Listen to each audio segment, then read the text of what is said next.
आप सभी का एक बार फिर से हमारे इस ऑनलाइन अमीन कोर्स बाय एमडी राजिद आलम यूट्यूब चैनल पर बहुत बहुत स्वागत है।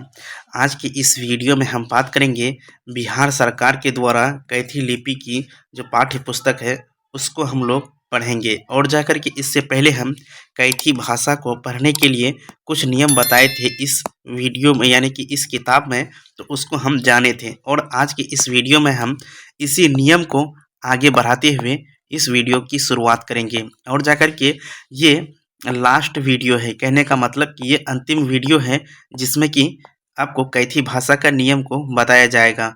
उसके बाद हमारा नेक्स्ट वीडियो जो होगा वो होगा आपका विभिन्न प्रकार की कैथी भाषा क्या है, उस संबंध में हम विस्तृत रूप से आगे की कक्षा में चर्चा करेंगे। तो चलिए आज का वीडियो बिना देरी किए हुए हम लोग यहाँ से स्टार्ट करते हैं और समझते हैं कि अब कौन कौन से नियम जो है कैथी भाषा का बचा हुआ है उसको देख लेते हैं।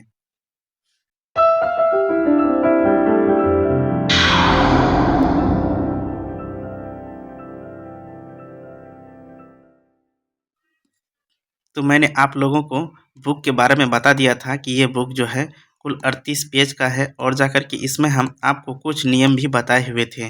तो आज जैसा कि हम ये सब नियम आपको पहले ही बता चुके हैं और जाकर के देखिए उस यानी कि पिछला वाला वीडियो में हम ये सब नियम को पढ़ा चुके हैं। अब जाकर के आज का इस वीडियो में हम यहाँ से स्टार्ट करते हैं। देखिए यहाँ से हम लोग आगे निकलेंगे, यहाँ से आगे यानी कि इससे पहले हम बता चुके हैं। अगर आप वो वीडियो अभी तक नहीं देखे हैं तो कृपया करके उस वीडियो का लिंक इस वीडियो के डिस्क्रिप्शन बॉक्स में दिया हुआ है, वहाँ से जा कर के आप उसको देख लेंगे।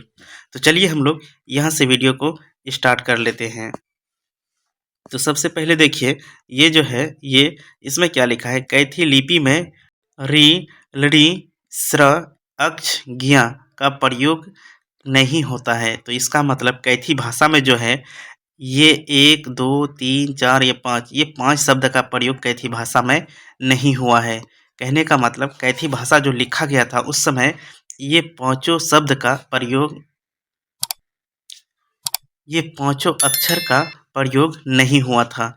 ठीक इसी तरह से हम लोग आगे अगर देखते हैं तो इसमें क्या है, कैथी लिपि में संयुक्ताक्षर लिखने का विधान बहुत कम है।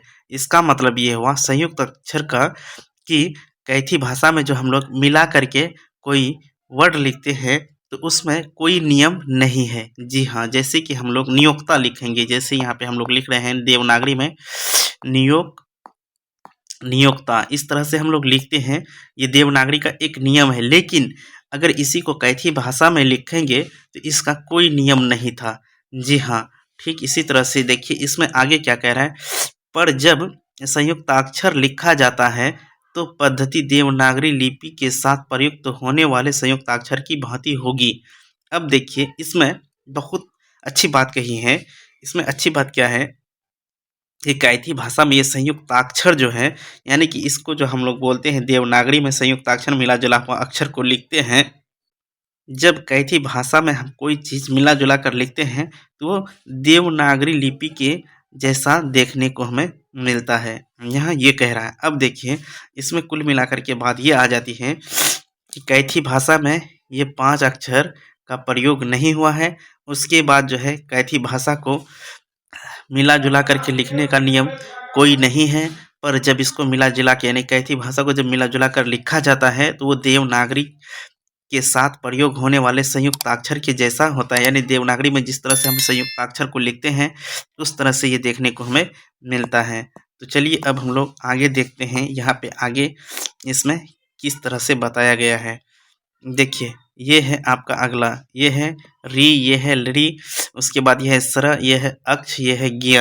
ये कितना हुआ, 1 2 3 4 5, यही 5 अक्षर जो है वो संयुक्ताक्षर का प्रयोग न होने के कारण कैथी लिपि संस्कृत भाषा व उसके साहित्य के लिए उपयुक्त नहीं है। अब देखिए कहने का मतलब कैथी भाषा में जो है ये 5 अक्षर जो है इसका प्रयोग नहीं किया गया है, जिसके वजह से ये जो है संस्कृत भाषा के जैसा नहीं हुआ। कहने का मतलब यही हुआ। इसमें देखिए कह दिया डायरेक्ट कि ये 5 अक्षर का प्रयोग नहीं होने के कारण संस्कृत भाषा और उसके संस्कृत भाषा के जो साहित्य है उसमें इसका इस्तेमाल नहीं हुआ। अब देखिए, यानी प्रायः कैथी लिपि में संस्कृत की रचनाएं नहीं लिखी गई। जी, संस्कृत जो लिखी गई थी, यानी संस्कृत की जो रचना हुई थी वो कैथी अक्षर में नहीं किया गया था। तो अब हम लोग फिर आगे बढ़ते हैं। देखिए आगे इसमें और भी कितनी अच्छी अच्छी बातें कही है। ये वीडियो का जो है लास्ट पार्ट है। ये किसका लास्ट पार्ट है? तो कहने का मतलब ये लास्ट पार्ट जो है, ये वीडियो, ये कैथी भाषा का नियम से संबंधित जो है ये लास्ट पार्ट है। हम आपको बताते हैं, ये लास्ट पार्ट है किसका? नियम से संबंधित है। और जा कर के अगर अभी तक आपने इस यूट्यूब चैनल को सब्सक्राइब नहीं किए हैं तो आप लोगों से छोटी सी रिक्वेस्ट है कि इस यूट्यूब चैनल को सब्सक्राइब करके बेल के आइकन को दबा करके नोटिफिकेशन को ऑन कर लीजिए, क्योंकि हम आप लोगों के लिए समय समय पर आपकी आवश्यकताओं के अनुसार अच्छे अच्छे वीडियो लाते रहते हैं। जी हाँ, तो चलिए इसमें हम लोग आगे यहाँ पे देख लेते हैं। ये वाला ऑप्शन मेरा बचा हुआ है। तो इसमें क्या है?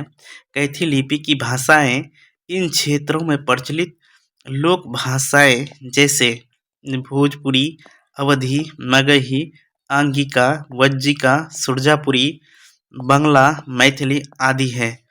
देखिए कैथी भाषा जो है ना, उस समय जिस समय प्रचलित थी तो उस समय जो है वो किस में प्रयोग हो रहा था? कैथी में, अवधी में, उसके बाद मगही में, अंगिका में, वज्जिका में, सुरजापुरी में, बांग्ला में, मैथिली में, इन सभी भाषाओं में कैथी का प्रयोग प्रचलित था। लेकिन कालांतर में यानी बाद के समय में उर्दू और हिंदी के लिए भी कैथी लिपि का प्रयोग होने लगा। शुरुआती दौर में कैथी का प्रयोग जो है ये वाला हिस्सा में चल रहा था, लेकिन बाद के समय में जो है इसका प्रयोग किस में हुआ?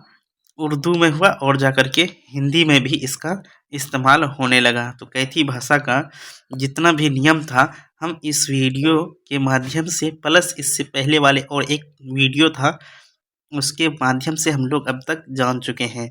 जी हाँ, अब आगे जो आने वाला है मेरा, ये बहुत ही महत्वपूर्ण है, क्योंकि आगे हम बताएंगे कैथी लिपि के विविध प्रकार। जी हाँ, कैथी भाषा में जो है एक जैसा नहीं है, वो क्षेत्र के हिसाब से अलग अलग प्रकार के कैथी भाषा का प्रयोग किया गया था। उस हिसाब से हम आगे की वीडियो में चर्चा करेंगे। तो चलिए आज का वीडियो हम यहीं पर समाप्त करते हैं, मिलते हैं अगला वीडियो में। तब तक के लिए जय हिंद।